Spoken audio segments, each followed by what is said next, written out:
Promise. Promise, hands down.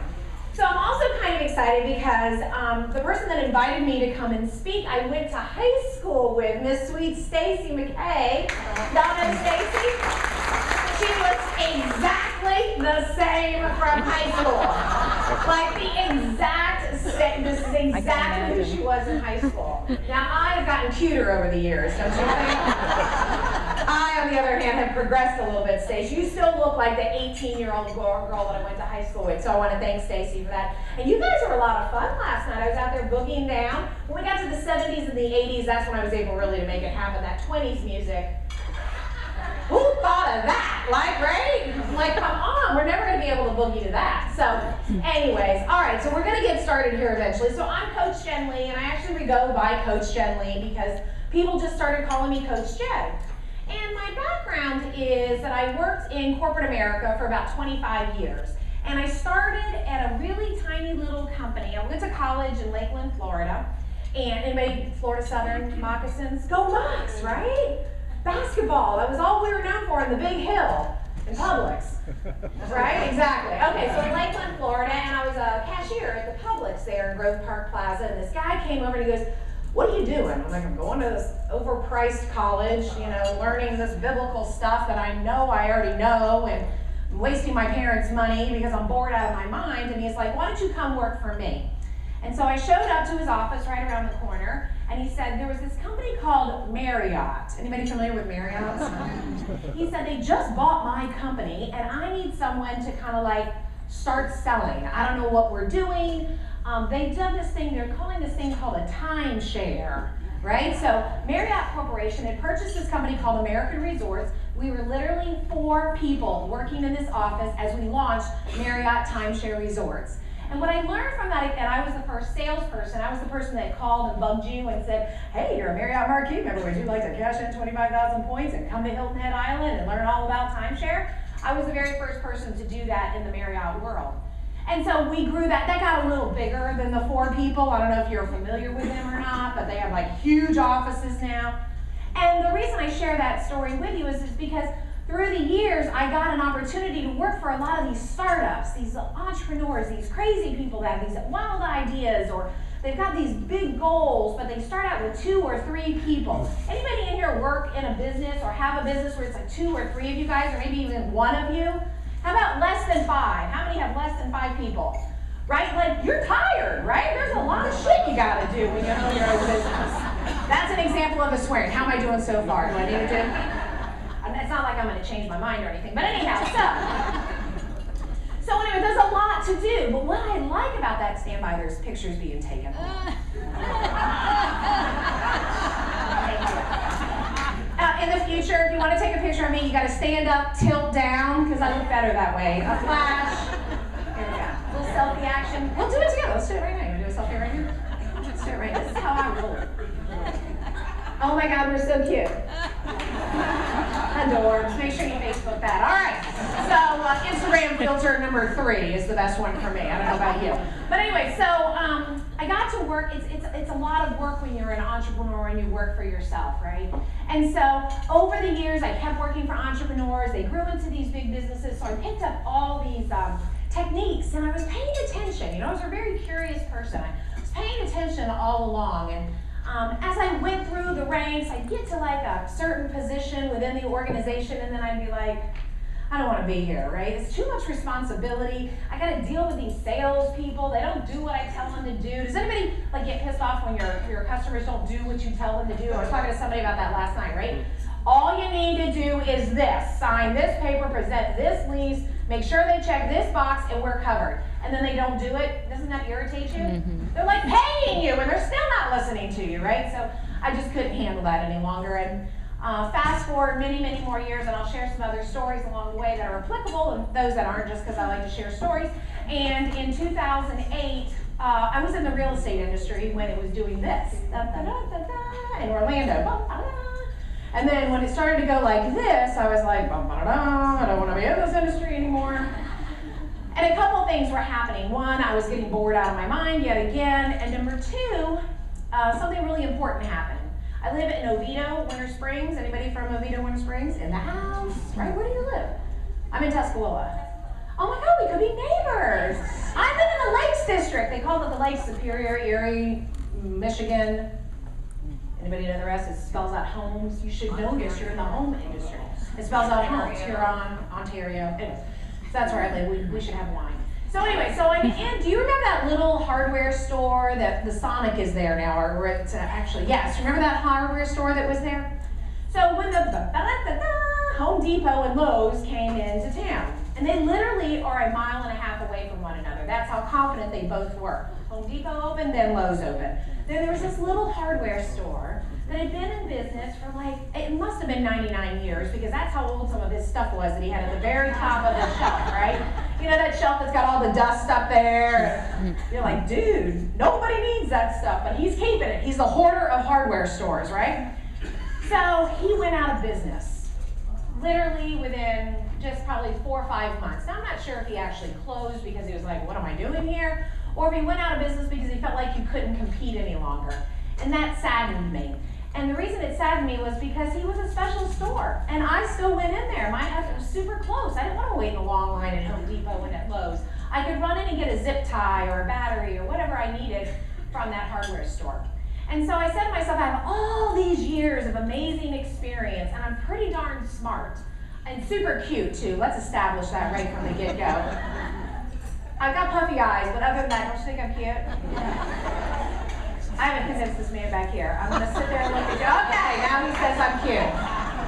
Oh, I'm going to say it like 20 more times, and then by the end you're going to go, oh my God, she's so cute, too. Brainwashing, I'm going to teach you that, too. So I have all this experience, and what good is it if our small business owners are going out of business? Because that's what built America, right? Small business owners. So, right? Yes! Yes! Yes. I know it's 8:45. You're going to have to get up in a minute here, all right? So I was like, all right, so I'm going to start my own business. And so I left that crazy world behind and started coaching small business owners. And now I travel throughout the country, and I work individually with small business owners and their sales and marketing strategies, as well as I speak to small business owners. So when she called, when Stacy called, I was like, hello, you definitely need me. So today I'm going to go, right? Totally. You're like, how the hell did we exist without this Coach Jenn Lee before? All right, so ADD a little bit too. Okay, so first off, who wants to tweet with me? Does anybody tweet in here? Oh, for the love of God. Thank God. One young whippersnapper. At Coach Jenn Lee. This is the longest hashtag ever created for a conference. There's no more room for tweets after the hashtag Florida NARPM Conference at Coach Jenn Lee. You can just say she's awesome. I will give you things that you can tweet. Oh, I guess if I turn it on, it'll help. I'll give you some things that you can tweet about if you can see it. So if you want to, you can tweet right now to Seriously Cute at Coach Jenn Lee. It is awesome. So I'll give you stuff so you can tweet about. So we're going to go over a lot of things. And when we're done here, you're going to be like super jazzed and have learned some more information. So like I said, I'm cute. The other thing that people always ask me is that your hair? Like I get that. Oh my God. Perfect strangers will come up to me in the grocery store and they'll go, I totally love your hair. Is it yours?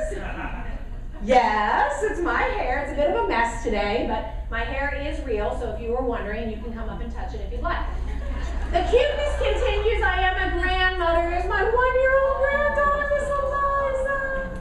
Now, this is a better picture over on this LCD screen than this one, so that one's kind of dark, but come on, let's do a big aw. Aww. Who are Grammies or grandpeas in here? Totally different. I really like her. I wasn't so keen on my son as he was growing up, but I was like, I really like this kid. This kid's gonna make it. I don't think I'm as sleep deprived, but that's my granddaughter. I always have to share. Okay, so let's get started. When we're done here, here's what I promise, and you can write this down because we're gonna check it off at the end if you want to. When we're done, you're gonna gain an extra 7 hours in your week. Who would do something with 7 hours, extra 7 hours in your week? What would you do? Sleep. I hear a lot of sleep. That cracks me up every time. So I would sleep. For God's sakes, let me get some sleep. What else? Back there in the back, in the cheap seats. What would you do if you had an extra 7 hours in the day? Drink. Drink! Let's do it! What time is it? It's 5 o'clock somewhere. Ride your horse. I heard somebody say ride your horse. Okay, good deal. Anybody else? Yes? 7 more hours with my grandchildren. 7 more hours, right, exactly. Really more like 4.5, because you'd be tired after that, right? I get you. You're going to make new and have better friends. That's a promise if you listen to what I said. You're going to master some brainwashing techniques. I am going to brainwash you and teach you how to brainwash others. I'm brainwashing you right now. Right? And I'm cute. See, you already got it. Love it. And lose weight. You'll be sexier. You're going to be better looking by the time you get out of here. And of course, you're going to fall head over heels in love with me. All right? So those are our objectives for the day. Are we good with those? Yes. All right. I need lots of applause because I need all kinds of compliments. Already in love with Coach Jenn. That's a good tweet. Let's go do that right now. All right. So the name of your conference is Through the Ages, right? Property Management Through the Ages? They don't know. They're the ones that they are organizing this. Evolution of Property Management Through the Ages. I was really just a test to see if you knew what you had called your own conference. What has happened? So has it changed a little bit? Who's been in the business for like 20 plus years? Has it changed a little bit since you started? Just a tad, right? Probably from last year, right? From the beginning of this year. So what hasn't changed, and this is what I'm going to focus a lot of my attention on today, what hasn't changed is how to communicate, the best way to communicate with individuals. What hasn't changed is what are some of the core values and needs core things you need to be able to be successful in business. And this is really from all my years of watching these entrepreneurs grow from zero to hero, million-dollar, multi-million-dollar businesses to these small individual entrepreneurs that I'm inspired by every single day. So the three basic rules that we want to keep in mind today are, it's all about mindsets and maneuvers. So this is about adjusting your mindset or altering it and amping up your maneuvers. Altering mindsets and adjusting or amping up your maneuvers. Mindsets and maneuvers. The next thing, here we go. People buy on emotion and justify logically. Write that down if you don't know that already. And when I say buy, I don't mean like necessarily just purchase, but buy into whatever it is you want them to do. I will tell you, I can get anybody to do anything at any time from anyone any day of the week, because I understand why people buy. They commit emotionally, and then they justify that commitment logically. And through this time, if you start seeing that some of the things you're saying and doing are logic focused, I was talking to somebody else and they were saying, oh, it was you, Stacy. We were talking about pricing and percentages, and she obviously charges a little bit more because you have higher value. And if you just did black and white with a customer or a prospect, they would see 7% versus 11%. They're going to go with the 7%. So you know you got to sell it, right?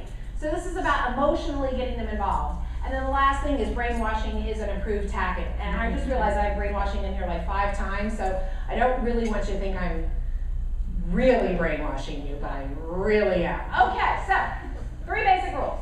All right, so the very first thing that we need to focus on is the brainwashing, because that's really important. Now, in sales, when I used to be a sales manager for Ryland Homes and Lennar Homes, so I've been in your little world. I know who you guys are. We used to recommend you guys to our investors that were renting out their properties and stuff.